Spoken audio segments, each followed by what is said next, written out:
Hello students, welcome to my channel Chemistry Guru and my name is Anil Yadav. Today we will discuss about most important topic of chapter solution which name is azeotropic mixture. बच्चों आज हम लोग पढ़ने जा रहे हैं बहुत ही important topic azeotropic mixture. Azeotropic mixture हम लोग पढ़ने जा रहे हैं तो हम लोग देखते हैं एजियोट्रॉपिक मिक्सचर होता क्या है।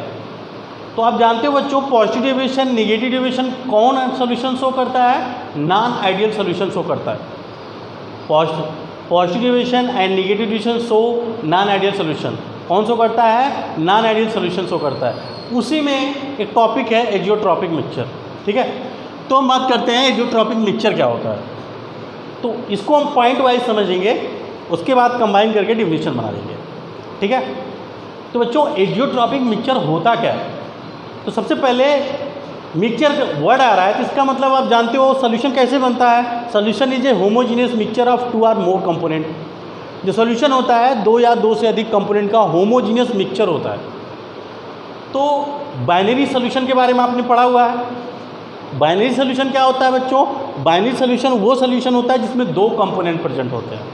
ठीक है, तो जो हमारा एजियोट्रॉपिक मिक्सचर होता है ये बच्चों बाइनरी मिक्सचर होता है। तो पहला पॉइंट क्या आया, azeotropic mixture is a binary mixture. Azeotropic mixture is a binary mixture. तो ये कैसा होता है, ये बाइनरी मिक्सचर होता है।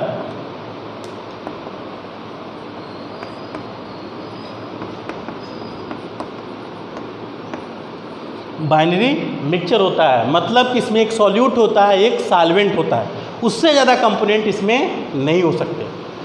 तो 2 कंपोनेंट के मिक्सचर को या 2 कंपोनेंट के होमोजीनियस मिक्सचर को ही एजियोट्रॉपिक मिक्सचर कहेंगे। बाकी और कंडीशन है। पहला कंडीशन ये फुलफिल होना चाहिए कि जो हमारा मिक्सचर होना चाहिए कैसा होना चाहिए, एजियोट्रॉपिक मिक्सचर होना चाहिए। जो एजियोट्रॉपिक मिक्सचर होता है बाइनरी मिक्सचर होना चाहिए।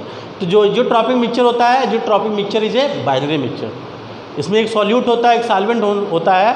और एक चीज़ और ध्यान देंगे, इसमें सॉल्यूट और सॉल्वेंट दोनों क्या होने चाहिए, वोलेटाइल लिक्विड होने चाहिए। दोनों लिक्विड होने चाहिए। इसमें गैस लिक्विड सॉल्यूशन नहीं चलेगा, सॉलिड लिक्विड सॉल्यूशन नहीं चलेगा। कौन चलेगा, लिक्विड लिक्विड सॉल्यूशन चलेगा। ठीक है, तो बाइनरी मिक्सचर पहला azeotropic mixture is a binary mixture. दूसरा क्या होगा बच्चों, एजियोट्रॉपिक मिक्सचर को क्या कहते हैं, इसको कहते हैं कांस्टेंट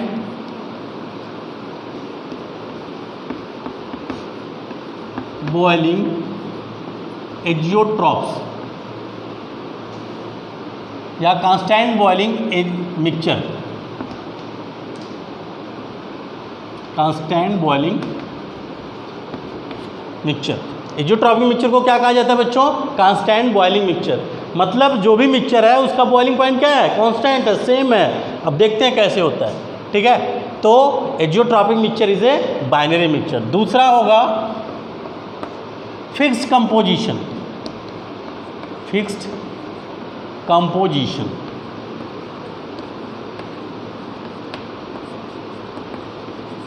फिक्स्ड कंपोजिशन, जो भी हमारा सॉल्यूट और सॉल्वेंट होगा इनका जो कंपोजिशन होगा लिक्विड फेज और वेपर फेज में क्या होगा, सेम होगा, फिक्स होगा।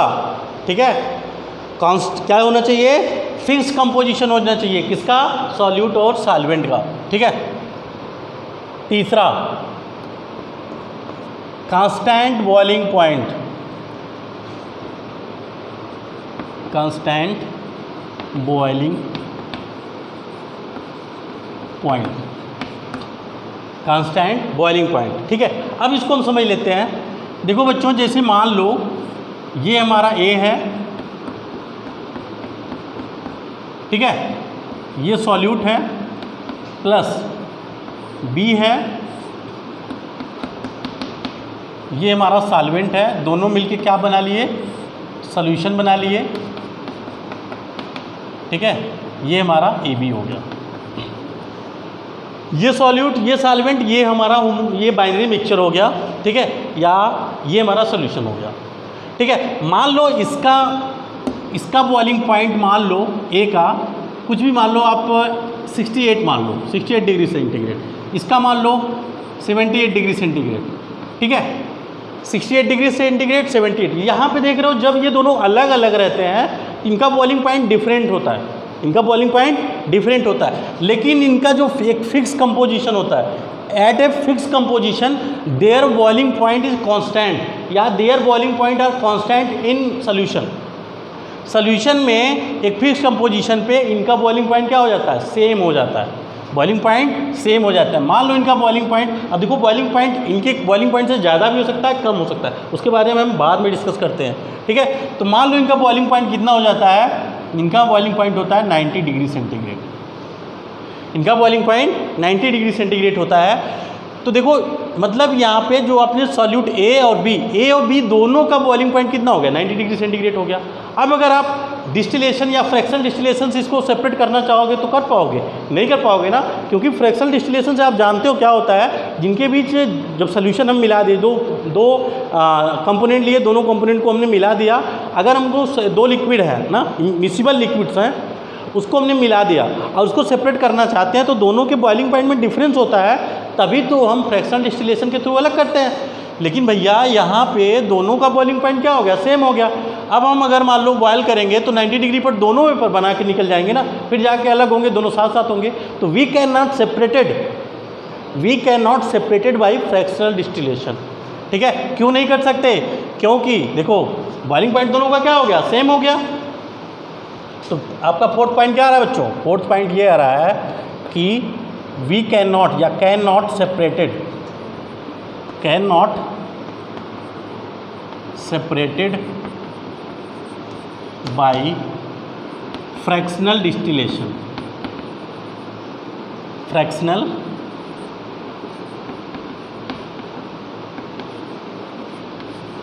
डिस्टिलेशन, ठीक है।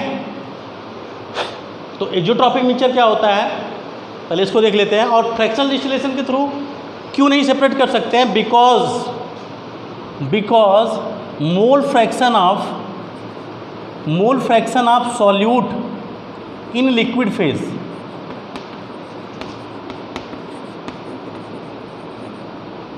Phase equal to mole fraction of solute in vapour phase. बहुत इंपॉर्टेंट बच्चों, ठीक है। और ये हो जाएगा mole fraction of solvent in liquid phase equal to mole fraction of solvent in vapour phase, ठीक है। तो mole fraction of solute in liquid phase equal to mole fraction of solute in vapour phase, मतलब liquid phase में और vapour phase में solute और solvent का दोनों का मोल फ्रैक्शन क्या हो जाता है, सेम हो जाता है, इक्वल हो जाता है। तो इसीलिए हम फ्रैक्शनल डिस्टिलेशन से सेपरेट नहीं कर सकते। अब आप कहोगे कि फ्रैक्शनल डिस्टिलेशन क्या है, तो फ्रैक्शनल डिस्टिलेशन आप क्लास 11 में पढ़े हो, तो एक बार मैं फिर से आपको यहाँ पे बता दे रहा हूँ फ्रैक्शनल डिस्टिलेशन क्या होता है। तो पहले एजियोट्रॉपिक मिक्सचर क्या होता है इसको देख लेते हैं इन पॉइंट के बेस पे। तो ये पॉइंट अगर आपको समझ में आ गया तो एजियोट्रॉपिक मिक्सचर आपको समझ में आ गया, ठीक है। तो एजियोट्रॉपिक मिक्सचर क्या होगा, एजियोट्रॉपिक मिक्सचर वो मिक्सचर होगा जो बाइनरी मिक्सचर होगा, जिसमें केवल दो कंपोनेंट प्रेजेंट होंगे, जिसका फिक्स कंपोजिशन होगा, कांस्टेंट बॉइलिंग पॉइंट होगा और जिसको हम फ्रैक्शनल डिस्टिलेशन से सेपरेट नहीं कर सकते। तो ऐसे मिक्सचर को क्या कहेंगे, एजियोट्रॉपिक मिक्सचर कहेंगे या कांस्टेंट बॉइलिंग मिक्सचर कहेंगे। तो सबको मिला के कहेंगे azeotropic mixture is a binary mixture which have fixed composition in liquid and vapor phase. It have constant boiling point and we cannot separate it by fractional distillation. That type of mixture is known as azeotropic mixture. बच्चों समझ में आया, फिर से एक बार देख लो azeotropic mixture क्या होता है। Azeotropic mixture is a binary mixture, azeotropic mixture is a binary mixture which have fixed composition in liquid phase and vapor phase and they have constant boiling point, so we cannot separate it fractional distillation. That type of mixture is known as azeotropic mixture. तो बच्चों समझ में आया, azeotropic mixture एक binary mixture होता है जिसका वो मिक्सचर जिसका कंपोजिशन लिक्विड फेज और वेपर फेज में क्या होता है, फिक्स होता है, और जिसका बॉइलिंग पॉइंट कांस्टेंट होता है, दोनों का सॉल्यूट और सॉल्वेंट का बॉइलिंग पॉइंट सेम हो जाता है, जिसके कारण we can not separated by fractional distillation. अब फ्रैक्शनल डिस्टिलेशन क्या होता है आपने ये पढ़ा हुआ है, लेकिन मैं बता दे रहा हूँ आपको। फ्रैक्शनल डिस्टिलेशन बच्चों क्लास 11 में आपने पढ़ा होगा। फ्रैक्शनल डिस्टिलेशन कुछ ऐसा होगा, ये हमने फ्लास्क लिया, ये हमारा फ्लास्क होता है, ठीक है, यहाँ पे स्टैंड, यहाँ पे इसको बर्नर से इसको हीट किया जाता है, ये आपका बर्नर है, ठीक है, यहाँ पे एक आयरन स्टैंड होता है, फिगर से आपको समझ में आ रहा होगा। यहाँ पे एक कॉर्क लगा देते हैं, तो यहाँ पे एक नली इसमें होती है, तो इस नली में यहाँ पे कंडेंसर लगा होता है बच्चों। कंडेंसर का मतलब जो कंडेंस करता है, जो वेपर को लिक्विड में चेंज करता है, इसमें वाटर भरा होता है, ये कंडेंस कर देता है, ठीक है। अब देखो कैसे, ये हमने दूसरा कंटेनर रखा है, ठीक है, फ्रैक्शनल डिस्टिलेशन। ये हमारा दो लिक्विड का मिक्सचर है, दो मिसिबल लिक्विड्स जो एक दूसरे पे डिज़ोल्व हो जाए, वे लिक्विड्स जो एक दूसरे से डिज़ोल्व हो जाए, यानी कि मतलब वो सोल्यूशन होना चाहिए, क्योंकि सोल्यूशन ही क्या होता है, होमोजीनियस मिक्सचर होता है, ठीक है। तो ये सोल्यूशन है दो लिक्विड्स के, ठीक है। मान लो हमने एग्जांपल ले लिया C2H5OH प्लस H2O, ये हमारा दोनों का मिक्सचर है। तो इसका boiling point 78 degree centigrade, water का आप जानते हो 100 डिग्री सेंटीग्रेड होता है। तो भैया आप इसको अलग करना चाहते हो, दोनों को हमने मिक्स कर दिया है। अब आप क्या करोगे, जब इसको हीट करोगे तो इसका बॉइलिंग पॉइंट कितना होता है 78 डिग्री सेंटीग्रेड, और इसका होता है 100 डिग्री सेंटीग्रेड। तो क्या होगा, जब आप हीट करते करते, क्या जीरो से स्टार्ट होगा, करते करते पहले 78 डिग्री सेंटीग्रेड पहुंचेगा। तो जब 78 डिग्री सेंटीग्रेड पहुंचेगा तो इस टेम्परेचर पर क्या होगा, इथेनॉल वेपर बनाना स्टार्ट कर देगा, क्योंकि इसका बॉइलिंग पॉइंट कितना है 78 डिग्री सेंटीग्रेड, और बॉइलिंग पॉइंट आप जानते हो वो टेम्परेचर होता है जिस पर कोई लिक्विड बॉयल होने लगता है, वेपर बनाना स्टार्ट कर देता है। तो इस पॉइंट पे, इस टेम्परेचर पे क्या होगा, ये वेपर बनाना स्टार्ट कर देगा। तो वेपर फॉर्म में यहाँ पे हमने कॉर्क लगा दिया है, तो ये इस ट्यूब के थ्रू जाएगा वेपर बन के। तो यहाँ पे जो कंडेंसर वाटर भरा हुआ है, इसको कंडेंस कर देगा लिक्विड फेज में, तो जिसको हम यहाँ पे क्या करेंगे, सेपरेट कर लेंगे, फिर इसको बर्नर को हटा लेंगे, यहाँ पे हमारा वाटर हो जाएगा और यहाँ पे इथेनॉल हो जाएगा। तो ये हमारा फ्रैक्शनल डिस्टिलेशन होता है बच्चों। तो फ्रैक्शनल डिस्टिलेशन एक मेथड होता है दो मिक्सिबल लिक्विड्स को सेपरेट करने के लिए, ठीक है। तो ये जो हमारा एजियोट्रॉपिक मिक्सचर होता है, ऐसे मिक्सचर को हम फ्रैक्शनल डिस्टिलेशन के थ्रू भी अलग नहीं कर सकते। क्यों नहीं अलग कर सकते, अगर मान लो इन दोनों का जो हमारा ये सोल्यूशन बना है एक फिक्स कंपोजिशन पर, दोनों का क्या हो गया, बॉइलिंग पॉइंट मान लो 120 डिग्री सेंटीग्रेड हो गया, 120 डिग्री सेंटीग्रेड हो गया बच्चों। तो मान लो आप हीट करोगे तो दोनों साथ साथ वेपर बनाएंगे, है ना, बात समझ रहे हैं ना, दोनों का बॉइलिंग पॉइंट सेम हो गया। अब हम हीट करते करते जाएंगे तो जो 120 डिग्री सेंटीग्रेड पर जाएंगे तो क्या होगा, दोनों साथ में वेपराइज हो जाएंगे। तो we can not separated by we can not separated by fractional distillation. Azeotropic mixture को फ्रैक्शनल डिस्टिलेशन के थ्रू सेपरेट नहीं किया जा सकता, ठीक है। तो एजियोट्रॉपिक मिक्सचर आपको समझ में आ गया होगा बच्चों, ठीक है। अब ये 2 टाइप्स का होता है, ये 2 टाइप्स का होता है। एक होता है मैक्सिमम बॉइलिंग एजियोट्रॉप्स और मिनिमम बॉइलिंग एजियोट्रॉप्स, ठीक है। बहुत ही इंपॉर्टेंट टॉपिक है बच्चों। ये 2 टाइप्स का होता है, एक होता है maximum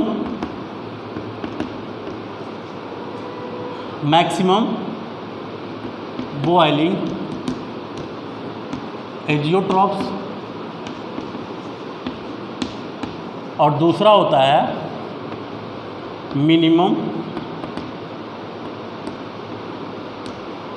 boiling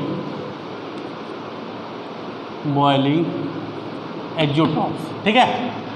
maximum boiling azeotropes, minimum boiling azeotropes. नाम से देखो मैक्सिमम बॉइलिंग, अगर बॉइलिंग पॉइंट उसका कम होगा, अगर बॉइलिंग पॉइंट कम होगा तो वेपर क्या होगा, ज़्यादा होंगे भैया। जैसे मान लो अभी हमने बात किया इथेनॉल का, इथेनॉल का वेपर बॉइलिंग पॉइंट होता है 78 डिग्री सेंटीग्रेड और वाटर का होता है 100 डिग्री सेंटीग्रेड। ठीक है, 100 डिग्री सेंटीग्रेड। अब मान लो हमने इसमें इथेनॉल रखा है, इसमें वाटर रखा है, दोनों को हमने क्लोज किया है, क्लोज कंटेनर रखा है, क्योंकि हम जानते हैं जो वेपर बनता है ऑलवेज क्लोज कंटेनर में बनता है। ठीक है, अब ये हमारा 78 डिग्री सेंटीग्रेड इथेनॉल है, इसका बॉइलिंग पॉइंट मैं लिख दे रहा हूँ यहाँ पे, और ये हमारा वाटर है बच्चों। ठीक है,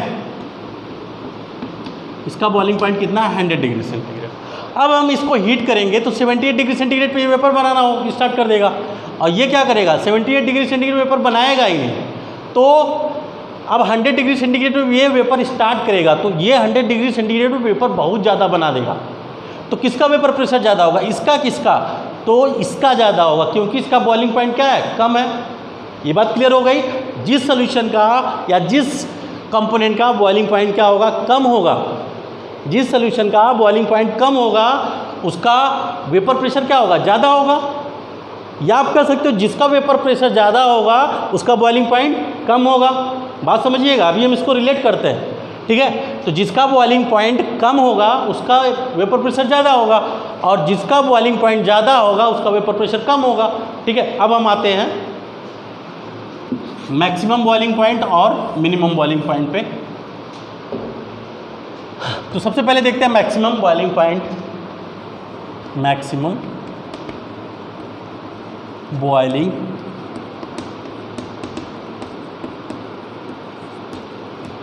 पॉइंट। मैक्सिमम बॉइलिंग पॉइंट बच्चों, मैक्सिमम बॉइलिंग पॉइंट जो होता है, आप जानते हो पॉजिटिव डेविएशन निगेटिव डेविएशन। तो पॉजिटिव डेविएशन में क्या होता है और निगेटिव डेविएशन में क्या होता है। निगेटिव डेविएशन में बच्चों ये होता है interaction of solute solute and solvent solvent. Negative solution, अब फिर एक बार लिख दे रहे हैं हम, फॉर निगेटिव सॉल्यूशन जो हमारा निगेटिव डेविएशन होगा या निगेटिव डेविएटेड सॉल्यूशन होगा। ठीक है, निगेटिव डेविएशन, निगेटिव डेविएशन में क्या होता है, निगेटिव डेविएशन में इंटरएक्शन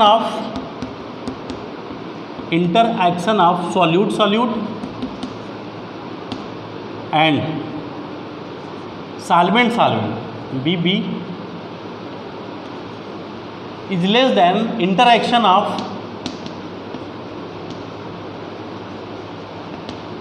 of AB। सॉल्यूशन का इंटरेक्शन सॉल्यूट सॉल्यूट और सॉल्वेंट सॉल्वेंट के इंटरेक्शन से क्या होता है, स्ट्रांग होता है। अब बच्चों अगर इसका सॉल्यूशन जो हमारा बन रहा है, जो सॉल्यूशन बन रहा है, सॉल्यूट और सॉल्वेंट के बीच का फोर्स ऑफ अट्रैक्शन स्ट्रांग होगा, तो क्या होगा, इसका वेपर कम बनेगा ना। तो जब वेपर कम बनेगा इसका वेपर प्रेशर क्या होगा, इसका वेपर प्रेशर कम होगा। क्यों कम होगा, क्योंकि सॉल्यूट और सॉल्वेंट के बीच का फोर्स ऑफ अट्रैक्शन स्ट्रांग है। ठीक है, तो फोर्स ऑफ अट्रैक्शन स्ट्रांग होने की वजह से एक दूसरे को कस के वो लोग पकड़े रहेंगे, तो क्या होंगे, वेपर ज़्यादा नहीं बनने देंगे। ठीक है, तो वेपर ज़्यादा नहीं बनने देंगे तो वेपर कम होगा, तो वेपर कम होने के कारण इसका वेपर प्रेशर कम होगा। तो बच्चों इसका वेपर प्रेशर क्या है, कम है, इसका मतलब इसका बॉइलिंग पॉइंट क्या होगा, ज़्यादा होगा, इसका बॉइलिंग पॉइंट ज़्यादा होगा। तो एक बात समझ लो, जिसका वेपर प्रेशर कम होगा उसका बॉइलिंग पॉइंट ज़्यादा होगा, है ना।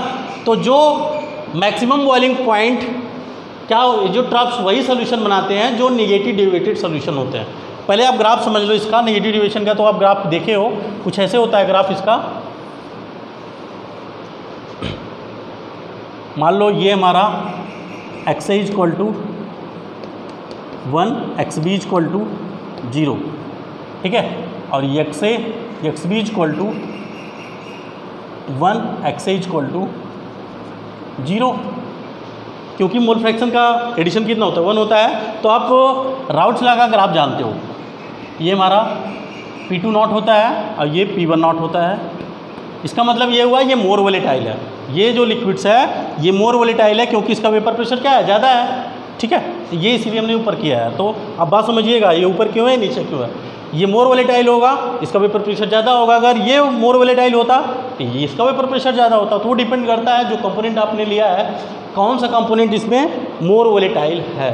ठीक है बच्चों, तो ये हमारा निगेटिव डेविएशन का ग्राफ आपको याद होगा, ये आइडियल सॉल्यूशन का ग्राफ है। अब नॉन आइडियल में निगेटिव डेविएशन, इसको हम डॉट डॉट लाइन से, जो आइडियल सॉल्यूशन का ग्राफ होता है उसको हम डॉट डॉट लाइन से रिप्रेजेंट करते हैं बच्चों।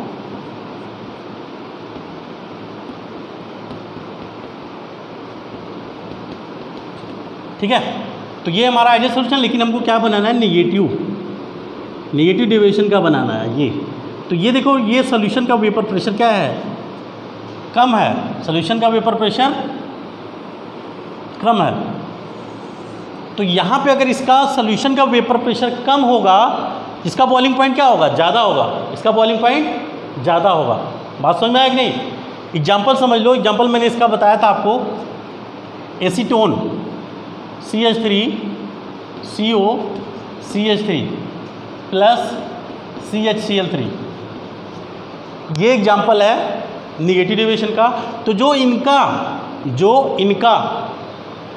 मिक्सचर होगा या जो सॉल्यूशन होगा वो maximum boiling point azeotropes show करेगा या बनाएगा, मैक्सिमम बॉइलिंग एजियोट्रॉप्स बनाएगा। क्यों बनाएगा? क्योंकि ये नेगेटिव डेविएशन शो करेगा, बिकॉज इट शो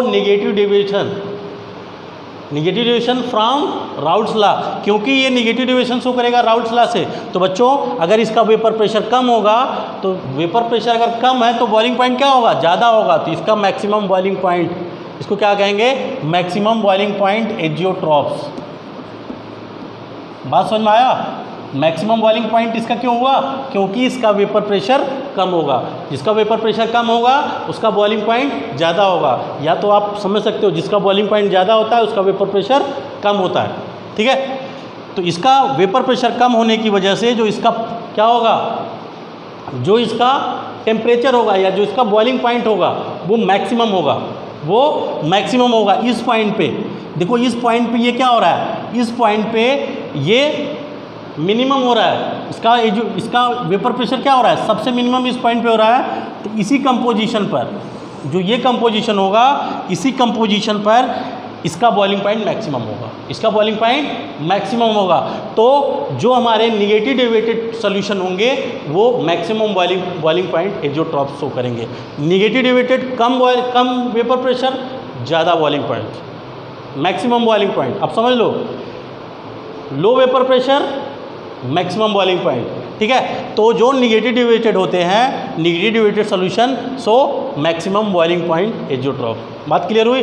और इसका एग्जांपल आप ले लो, HNO3 प्लस वाटर H2O। ठीक है, तो एक ये फिक्स कंपोजिशन पर, ये क्या करेंगे, एक फिक्स कंपोजिशन पर maximum boiling point azeotrope show करते हैं। तो ये क्यों शो करते हैं? Because it's show negative deviation from Raoult's law, because ये राउल्ट्स लॉ से निगेटिव डेविएशन शो करते हैं। निगेटिव डेविएशन शो करने का मतलब इसका जो सोल्यूशन का वेपर प्रेशर होता है वो कम होता है। अगर सोल्यूशन का वेपर प्रेशर बच्चों कम होगा तो इसका बॉइलिंग पॉइंट क्या होगा, ज़्यादा होगा। ठीक है, तो negative deviated solution so maximum boiling point azeotropes. आपको याद होना चाहिए, आपको समझ में आ जाना चाहिए। आपको रटना नहीं है, आपको समझना है। Low boiling point low vapour pressure, maximum boiling point, maximum vapour या high vapour pressure, minimum boiling point. ठीक है, तो मैक्सिमम एजियोट्रॉप या हायर वेपर प्रेशर किसका होता है, पॉजिटिव डेविएशन सॉल्यूशन का होता है। ठीक है, तो ये हमारा हो गया मैक्सिमम बॉइलिंग पॉइंट एजियोट्रॉप्स। अब देख लेते हैं मिनिमम बॉइलिंग पॉइंट एजियोट्रॉप्स का। ठीक है बच्चों, अब हम देखेंगे मिनिमम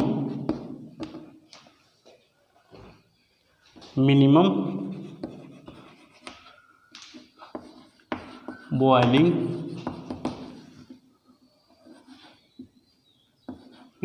पॉइंट या मिनिमम बॉइलिंग एजियोट्रॉप्स।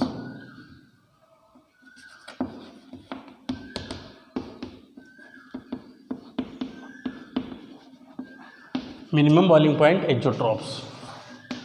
ठीक है, अब देखो, आप वही कॉन्सेप्ट लगाइए।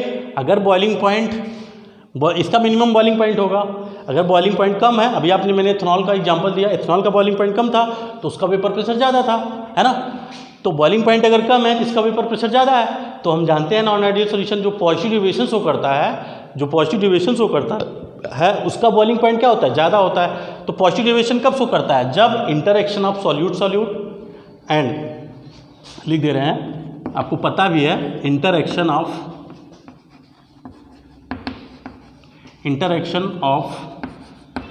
Solute and solvent is less than interaction of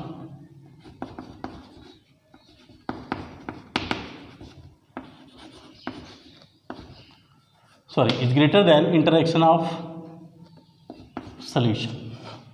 मतलब interaction of solute and interaction of solvent is greater than interaction of solution.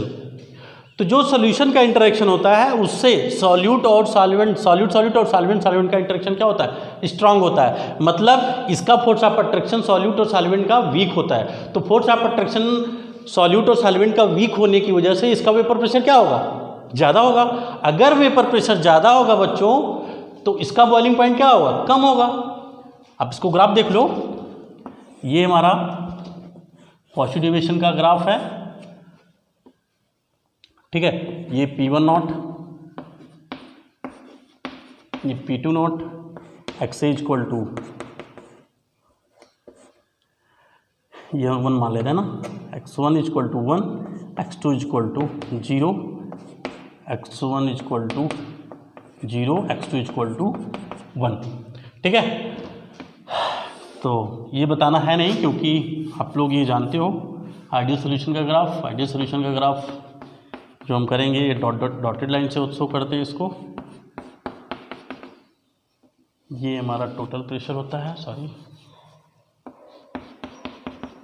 ठीक है। तो ये हमारा आइडियल सॉल्यूशन का है, लेकिन अब हमको पॉजिटिव डेविएशन का ग्राफ बनाना है। तो जो पॉजिटिव डेविएशन का ग्राफ बनता है बच्चों कुछ ऐसे बनता है, ठीक है। क्योंकि इसका बॉइलिंग पॉइंट क्या होता है? मैक्स ज़्यादा होता है। इसका वेपर प्रेशर क्या होता है? ज़्यादा होता है। तो वेपर प्रेशर अगर ज़्यादा होगा तो बॉइलिंग पॉइंट इसका क्या होगा? कम होगा। तो इसकी देखो मैक्सिमम वेपर प्रेशर कब होगा? जब मैक्सिमम वेपर प्रेशर होगा उसी समय इसका बॉइलिंग पॉइंट क्या होगा? मिनिमम होगा, ठीक है। तो देखो इसका वेपर प्रेशर क्या है? बढ़ रहा है। इस पॉइंट पर इसका वेपर प्रेशर क्या होगा? मैक्सिमम होगा। तो इसी कंपोजिशन पर सॉल्यूट और सॉल्वेंट के इसी कंपोजिशन पर ये क्या करेगा? ये मिनिमम बॉइलिंग पॉइंट एजियोट्रॉप्स बनाएगा। इसका बॉइलिंग पॉइंट क्या होगा? मिनिमम होगा। क्या होगा? मिनिमम होगा इस कंपोजिशन पर। जो आपने लिखा है कि जो ट्रॉपिक मिक्सचर एक फिक्स कंपोजिशन पर होता है, ठीक है। तो इसी फिक्स कंपोजिशन पर इसका बॉइलिंग पॉइंट क्या होगा? मिनिमम होगा। तो जो हमारे पॉजिटिव डेविएशन शो करने वाले सोल्यूशन होते हैं, जो पॉजिटिव डेविएशन शो करने वाले सोल्यूशन होते हैं, वो कौन सा एजियोट्रॉप शो करते हैं? वो minimum boiling point azeotrope show करेंगे, क्योंकि इनका वेपर प्रेशर ज़्यादा होगा। अगर वेपर प्रेशर ज़्यादा होगा तो बॉइलिंग पॉइंट कम होगा, मिनिमम होगा, ठीक है।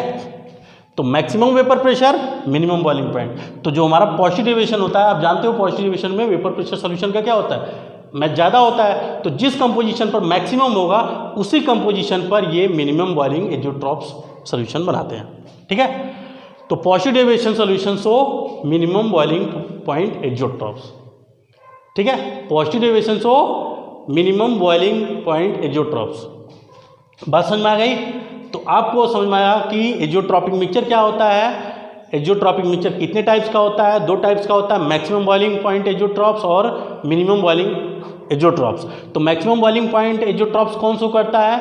मैक्सिमम बॉइलिंग एजियोट्रॉप्स वही शो करेगा जिसका वेपर प्रेशर लो होगा, क्योंकि वेपर प्रेशर कम होने से उसका बॉइलिंग ज़्यादा होगा। तो वेपर प्रेशर किसका होता है? निगेटिव डेविएटेड सोल्यूशन का होता है, निगेटिव डेविएटेड सोल्यूशन का होता है। और मैक्सिमम बॉइलिंग एजियोट्रॉप्स कौन होगा?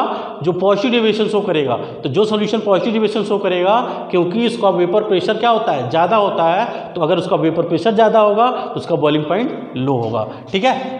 तो इसका एग्जाम्पल बच्चों ethanol C2H5OH plus acetone CH3COCH3, ठीक है।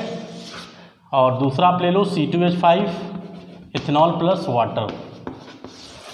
तो ये दोनों क्या शो करेंगे? ये हमारे पॉजिटिव डेविएटेड सोल्यूशन है, या पॉजिटिव डेविएटेड जो ये सोल्यूशन है। और ये कैसा शो करेंगे? ये मिनिमम बॉइलिंग एजियोट्रॉप शो करेंगे। तो आप समझ जाओगे, अगर आप ये जान गए कि कौन सा सोल्यूशन हमारा पॉजिटिव डेविएशन शो कर रहा है और कौन सा सोल्यूशन निगेटिव डेविएशन शो कर रहा है। अगर ये जान गए तो आपके लिए ये बताना बहुत आसान हो जाएगा कौन सा मैक्सिमम बॉइलिंग एजियोट्रॉप्स है और कौन सा मिनिमम बॉइलिंग एजियोट्रॉप्स है। तो जो मैक्सिमम बॉइलिंग एजियोट्रॉप्स कौन सा सोल्यूशन होगा, जो सोल्यूशन पॉजिटिव डेविएशन क्या करेगा, जो सोल्यूशन पॉजिटिव डेविएशन शो करेगा, जो सोल्यूशन पॉजिटिव डेविएटेड होगा वो क्या होगा, वो मिनिमम बॉइलिंग एजियोट्रॉप शो करेगा। और जो सोल्यूशन निगेटिव डेविएटेड होगा वो मैक्सिमम बॉइलिंग एजियोट्रॉप शो करेगा। ठीक है, क्योंकि जो पॉजिटिव डेविएटेड होता है उसका वेपर प्रेशर क्या होता है, मैक्सिमम होता है। अगर वेपर प्रेशर मैक्सिमम होगा तो उसका बॉइलिंग पॉइंट क्या होगा, मिनिमम होगा। और निगेटिव डेविएशन में उल्टा हो जाता है, इसका वेपर प्रेशर क्या होता है, कम होता है, तो ये maximum boiling point azeotrope show करेगा। ठीक है, तो ये रहा एग्जांपल किसका, पॉजिटिव डेविएटेड सॉल्यूशन का। ठीक है, तो बच्चों ये रहा आपका एजियोट्रॉपिक मिक्सचर। अब हम नेक्स्ट वीडियो में पढ़ेंगे मोस्ट इंपॉर्टेंट कोलिगेटिव प्रॉपर्टी। ठीक है, तो चैनल को सब्सक्राइब करना, लाइक और कमेंट करना मत भूलिएगा। ठीक है।